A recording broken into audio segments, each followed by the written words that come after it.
Hi, everybody. Before I get into the material, I just want to remind you that I actually updated the handout, and you should have received a system announcement about that. And the announcement that gave you the link to this video also included an attachment that was the new handout. So everything up to the end of page 4 is the same, but everything after that, I've changed things a little bit. The argument, one of the arguments that I was reconstructing on page 5 was poorly done, so I redid it, and I edited some things that needed to be fixed. So before you go through this video, make sure that you have the updated handout so that you're following along. So what we discussed on Tuesday's class was some controversies that existed within the Abhidharmic schools about how to understand mostly the nature of perception and how it is that we could be in contact with a mind-independent object. And then we saw that there was some question about what the nature of that object actually is. Is the object a composite whole, or is it a single dharma, or is it a collection of dharmas, or some other configuration? Now, that discussion will not be leaving us. We will return to it in some weeks' time when we actually get back to the Yogacara school.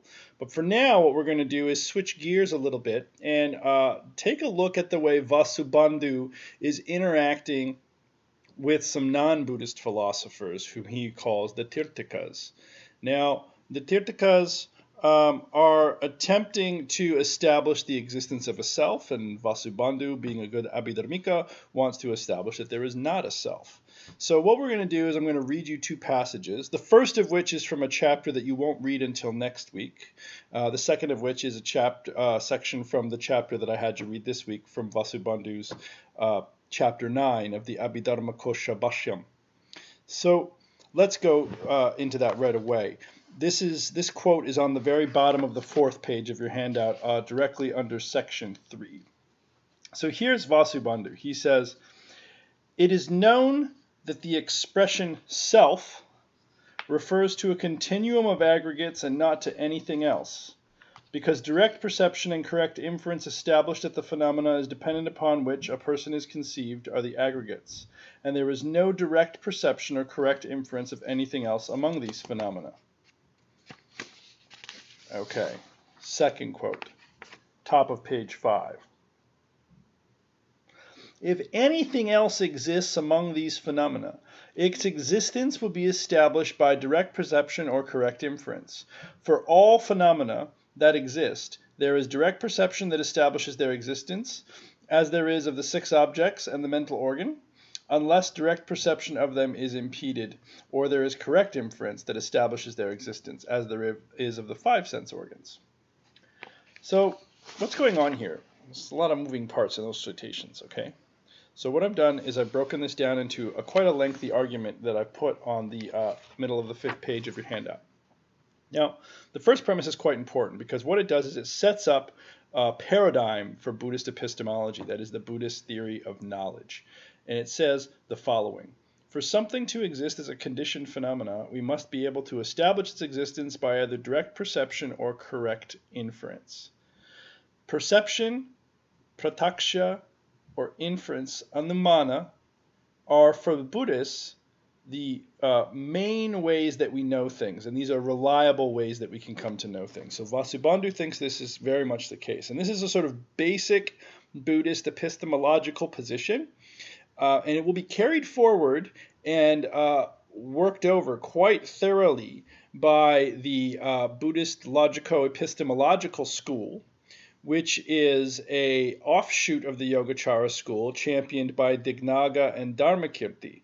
And we will take a look at some of what Dignaga and Dharmakirti have to say later on in the course nearer to the end of our time together. But for now, what you need to know is that this focus on perception and inference is part of a wider tradition in Indian philosophy called pramana theory. Now, pramana are what we sometimes call valid means of knowing. So there's, if we want to have a debate about something, we need to agree on what the different ways of establishing a truth might be. What are the right ways of, what are the reliable ways of knowing something.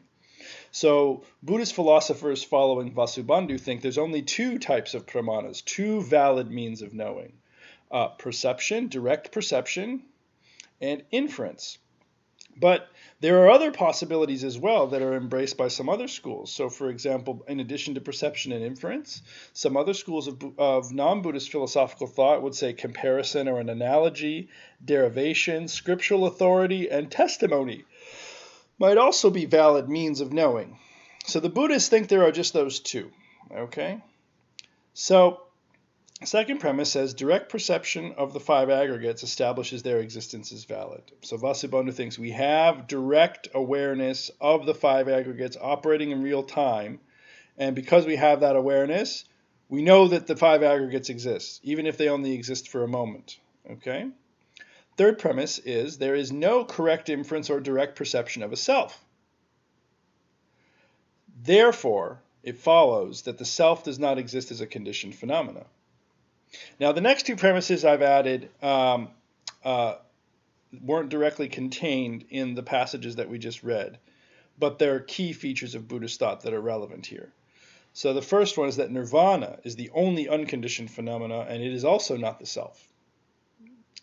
But if the self is not a conditioned phenomena and the self is not an unconditioned phenomena, then it follows that therefore the self does not exist as a conditioned phenomena or an unconditioned phenomena. Okay, the self does not exist. But if the self does not exist as a conditioned or unconditioned phenomenon, then the notion of a self refers only to the collection of the five aggregates and not to any other entity. Therefore, the final conclusion is that this notion of self refers only to a collection of the five aggregates and not to any singular entity. So, Vasubandhu is interestingly saying that actually we are able to use the term self to refer to something, but not any one thing. We can refer to a collection of things, namely the aggregates. Does that mean the aggregates are the self? He will say no. He will say the self or the person is just a convenient way of talking about five things that fundamentally exist, but the singular thing that they seem to appear as, that motivates us to call them the self, that doesn't work. So really, ultimately speaking, we can only speak of the self as a conventional posit in virtue of the organization of the aggregates. Now, this is a tricky issue because next week we're going to see a very subtle, nuanced debate between Vasubandhu and the Pudgalavadan school around this question. And we'll talk a little bit more about this at the end of our lecture today. I will get into a bit of these details. The question is a question of individuation, of what is the work that this notion of selfhood or personhood is doing for us in referring to the aggregates as a collection. What kind of explanatory work is that doing? It's going to turn out that it's doing quite a bit of explanatory work that might actually stymie the reductive pretensions of someone like Vasubandhu. But more on that in a little while. For now, one thing I want to note, and this is very important, is that this argument that I've just reconstructed for you would not convince a non-Buddhist of anything at all, because the second premise and the fifth premise both rely on the authority of the Buddha's meditative insights into the ultimate basis of mental function and reality itself.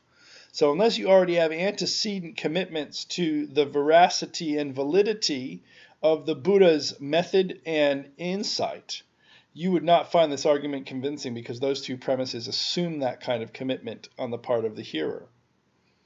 So, even though this argument would not convince a non-Buddhist, it does give us some insight, namely that the phenomenological claim of the argument, that we can directly perceive the aggregates, and that focuses on impermanence and dukkha, give the reader some indication of why Buddhists reject a substantial self. Right? So if you remember those arguments that we looked at, that many of you looked at for your paper, we see here a further substantiation of those views, namely that these aggregates are impermanent and constantly shifting. So there's nothing there to grab onto or identify with. Even though the persistence of the patterns of arising and passing away give us an impression of individuality, personhood, selfhood. That's a kind of user illusion born of the patterns that are manifest by the close causal connections between the momentary events that constitute our life. Okay, so let's think about how the Tirthikas are going to respond to the Buddhist. Okay, so what I've given you at the top of page 6 is a kind of argument schema. And I've used an object variable, namely the variable x, to fill in for a number of different cognitive functions. So let's just understand the logical form of the schema, and then we can start filling in the content. Okay? So the first premise reads as follows.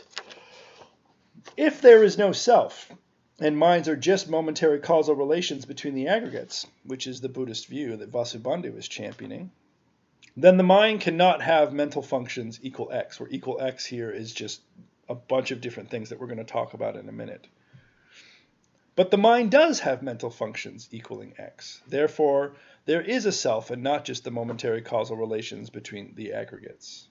So that's a modus tollens argument, you'll notice. It has the form of if p, then q, not q, therefore not p, or more precisely, if not P, then not Q. It's not the case that not Q, therefore it's not the case that not P, which is the equivalent of P. Okay? If you need any help with that, email me and I'll break it down for you. All right? Now, the point I was trying to make about the formal architecture of the argument is that this argument uses different values for x. You can plug in different values for x. So such values include things like memory, apprehension of an object, intentional action. So the argument filling in the x could go something like this. If there is no self and minds are just momentary causal relations between aggregates, then the mind cannot have memory. But clearly the mind does have memory, therefore the conclusion. Or if there is no self and the mind is just a bunch of momentary causal relations between aggregates, then the mind cannot have apprehension of an object, or the mind cannot perform intentional action. But clearly the mind can apprehend an object and perform intentional action, therefore the conclusion follows. There is a self. So the debate here, just to be clear about what they're disagreeing about, okay? The debate here is about whether or not causal density of momentary mental processes can provide the mind with enough unity to ground and explain the various functions we enjoy in daily life. Because you might think that in order for us to remember something, or apprehend an object, or perform intentional action, there has to be a kind of diachronic, that is across time, unity of the mind. That in order to remember something, I have to be the same person that I was at the time when I formed the memory, such that I can recall it now and it be mine. You might think that in order to apprehend an object and track its movement in my environment, I need to have an invariant perceptual perspective that stays the same, such that I can apprehend the object as the kind of object it is and track its changes across time through movement. Similarly, in order to have an intentional action, to form an intention and then to plan or map out what I intend to do in order to actualize that intention through the achievement of a goal, and then to actually perform that action, you might think that for that to happen, there has to be a single entity there who formulates the intention, plans the action, and executes the action in order to achieve the object of the intention. So all three of those examples, the examples of memory, apprehension of an object, and intentional action, are meant to show you that it's highly plausible that a unity of mind that we call the self is necessary in order to explain these basic psychological functions. So Vasubandhu is going to say that all you need is causally dense activity between momentary things, one after the other. That will give you, that continuity is enough to explain the cognitive functioning that we're adverting to here without positing a diachronic unity. So continuity instead of unity, whereas the opponent will say, no, you need actual unity, not continuity. That's the disagreement. So let's look at, and I give you the page number here. So if you read that page number that I've given you in the middle of page 6 of your handout, see if you can find the passage that this argument is extracted from. Okay. So the example that Vasubandhu is working with here, pardon me, it's getting late. The example of the three examples that we just looked at that Vasubandhu is working with here is the example of an agent who is responsible for intentional action. So Vasubandhu is going to respond to the intentional action example. He'll say, look, all that is required for agency to perform an action intentionally is an appropriate causal relation between an intention and an action that form an unbroken continuum. So as long as there's an unbroken causal continuity between mental events that begin with an intention and terminate with an action, that's all you need to explain the phenomena of agency. Momentary mental events related appropriately in a causal stream can provide this relation. No self or soul is required. Therefore, it follows that it is not the case that if there is no self, that the mind cannot have these mental functions that we adverted to previously. In this case, the capacity for agency or intentional action. Now, here's a possible objection that might come in right away to this little argument. Okay, you might think, look, premise 2 is false. Okay, why? Because the self or soul is something over and above the changing momentary flux of the contents of experience. That's the point. And here's a quote from the text that Vasubandhu puts in the mouth of his interlocutor. He says, well, if there is no soul, who is the agent of the action and who is the recipient of the consequences of that action? You might think the being that initiates the action and the being who receives the consequences of that same action sometime down the road has to be the self-same entity. And if it isn't, then we're not explaining the phenomenon appropriately. Intentional action just is the fact that there is a single entity who performs an action and reaps its consequences later on. Okay? So the argument here seems to be, again, that without some unchanging principle which has the mental states, which owns them, in this case the intentions, and who is able to initiate independent action in light of those intentions, then there's no way to attribute agency or consequence in an action to a being. But we need to be able to make such attributions. That's a fundamental feature of mental life. We can't abandon that. Therefore, it follows that there is some kind of self or soul that provides that grounding for that kind of attribution. That's the argument. Okay. So here's Vasubandhu's reply to that. He says, this is the last page of your handout, by the way. He says, look, if the soul were uncaused and independent, then the soul would not be able to cause anything. And if the soul were unable to cause anything, then it would have no role to play in a theory of intentional action. So if you try to isolate this principle of unity from the flux of mental life, then it can't play the role it needs to play in mental life. Therefore, either the soul exists and doesn't do what it is supposed to do, or there is no independent soul at all. It's a very clever argument, right? In Vasubandhu's words, he claims that nothing has any kind of independence. All beings arise in dependence on contributing causes. So his response is basically to say, look, if you want to isolate a principle of unity that undergirds the fluctuating mental states that take the formation of an intention to an action to the reaping of a consequence for an action, the only way to establish that unity in a way that remains unchanging is to isolate it from the fluctuating events of mental life. But that's what we're trying to explain. So either you're going to isolate a soul to get at the kind of unity that you want, or you're going to put it into the flux of things, in which case its unity will disappear in the fluctuating back and forth of dependent arising. So either option, you either reduce the thing you're trying to posit to explanatory nonsense, it has no role to play in the theory, or you put it into the causal flux of things and realize that there's no unity there. There's just the constant shifting change, the coalition of different elements interacting together to create the stream of consciousness. So it's a very clever argument. It's a very clever argument.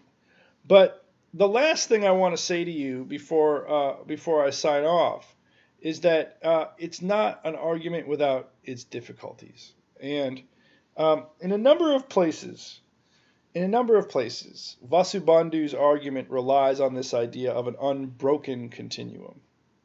Okay, so he'll say, what you think of as a unity of selfhood, is actually just the unbroken continuum of dharmas. But what is an unbroken continuum? What does it mean for a continuum to be unbroken? The opposite of broken is unbroken, but what does that lack of brokenness consist in? So here's a really interesting argument or objection that we put in the mouth of the interlocutor. If the body could support an identification of the self, why don't we identify ourself with the bodies of others? Right? What makes us so attached to this body and not to some other person's body? Now, of course, we are attached to other people's bodies, but not in the same way we're attached to our bodies. Right? Here's Vasubandhu's reply. He says, the identification of the self arises from the connection involving the body and the mind. It won't occur with respect to a body that is not part of the continuum in question. This process has been repeating itself eternally in beginningless cyclic existence. But look at what he's done, right? He says, this identification of self, which is erroneous, but it happens all the time. So why does it happen? That's the thing we're trying to explain. He's not defending or justifying the psychological reality of identifying with the body. He's simply saying in response to his interlocutor, well, the interlocutor is saying, well, if the body can be something that is the basis of our identification of the self, why don't we identify with other bodies?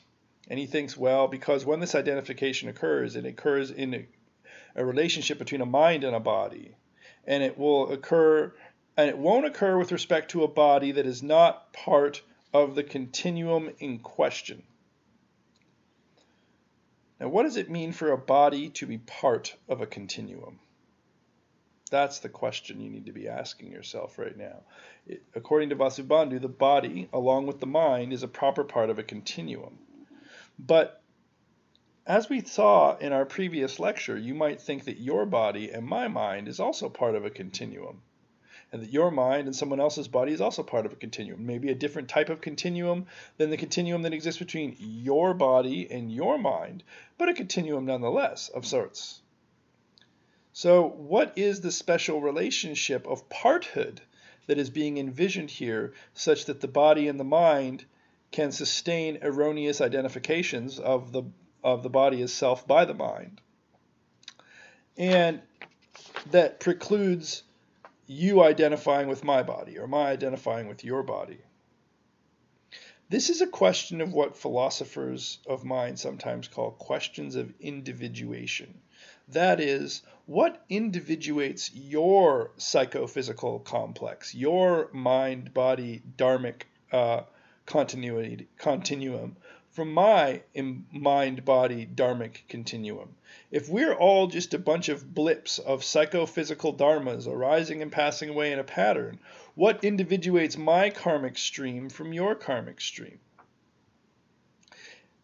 Put another way, this is in the bottom of your handout. In virtue of what can it be said of a series of causally collected mental events and physical events that they belong to one particular continuum rather than another? We would not want to say that the experiences associated with this mental stream over here are mine, and those associated with yours over there are yours, for that would recruit the language of ownership and selfhood, which as Buddhist philosophers we want to reject. So it seems that Vasubandhu might owe us a more nuanced explanation of why he thinks he's entitled to a principle of stream individuation that does not commit him to the existence of some kind of self that owns or otherwise makes it the case that some mental events are associated with each other and some are not. Now, I have a thought about this, which is maybe the order of explanation here has been reversed. That we should not think of a body as part of a continuum, but as but that a mental continuum is organized around a body. And if you do that, you might think that the causal density between the physical processes that constitute the boundary of my living body are much denser than the continuity of physical processes that constitute the atmosphere outside my body. And if that's the case, then you might think that it's not the body that's part of the continuum, but the continuum that is individuated by the body. I think that might be a philosophically interesting and reasonable way for someone like Vasubandhu to push back against this individuation problem. But as we'll see, the question becomes far more nuanced and vexed in the hands of the Pudgalavadan school.